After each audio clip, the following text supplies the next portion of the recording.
Le César du meilleur acteur. Et puis on essaiera un jour de faire une grande cantine gratos. Yes, we can. Serge Gainsbourg, bonjour.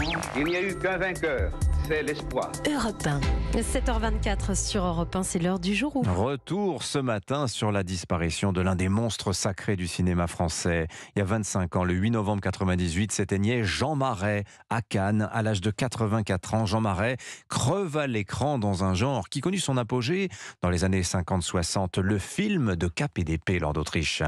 Oui, quand on pense à Jean Marais, on pense au film Le Comte de Monte Cristo, Peau d'âne, La Belle et la Bête ou Le Bossu, dans lesquels il triomphe. Vive la Gardère, puisque tu n'es pas venu à la Gardère, c'est la Gardère qui vient à toi. Jean Marais, c'est un sourire envoûtant pour toute une génération, un physique d'Apollon qu'il cherche à combattre en jouant dans La Belle et la Bête. Et dans les films de Cap et d'épée, il réalise lui-même ses cascades, suspendues à un lustre ou s'envolant au volant d'une déesse. Témoignage de Jean Marais sur Europe 1 en 1958. Tout de même, je crois que vous ne vous faites jamais doubler dans les scènes difficiles. Non, j'aime pas ça. Au contraire, ça m'amuse de faire des choses difficiles. La seule précaution que vous prenez, c'est que vous ne les préparez pas, ces scènes. Oui, c'est ça. Et ce sont ces cascades qui incitent l'acteur Jean-Paul Belmondo à faire la même chose. Il fait partie des gens qui m'ont donné envie de faire des cascades. En dehors de son talent d'acteur, c'était un cascadeur formidable. Je vais être bientôt le maître du monde. Mais dans les années 60, on ne propose plus à Jean Marais que des films d'aventure et lui qui voulait jouer des rôles variés se retrouve pris au piège. Jean Marais est aussi indissociable de son Pygmalion, Jean Cocteau, dont il joue les pièces sur les planches dès la fin des années 30.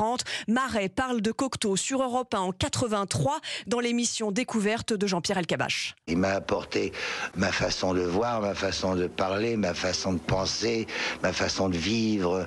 Quand je l'ai rencontré, alors j'étais vraiment un minus. Moi, j'essayais de lui apprendre le bonheur, chose qui est très difficile pour un poète. J'essayais de lui apprendre à être heureux. Les poètes de demain devraient vous exalter davantage. Jean Marais est un timide, un artiste discret qui n'a jamais aimé participer à des cérémonies officielles comme le Festival de Cannes. Ça m'intimide, le festival. Oui.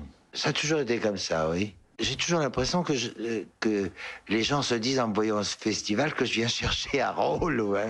Alors que j'en cherche pas du tout, puisque à mon âge, j'aime mieux me reposer. Jean Marais était persuadé d'être né sous une bonne étoile. Il avait été refusé au Conservatoire d'art dramatique et avait estimé que c'était la meilleure chose qui pouvait lui arriver. Sa chance était ailleurs. Merci Lord d'Autriche, réalisation Sébastien Guidis. Allez,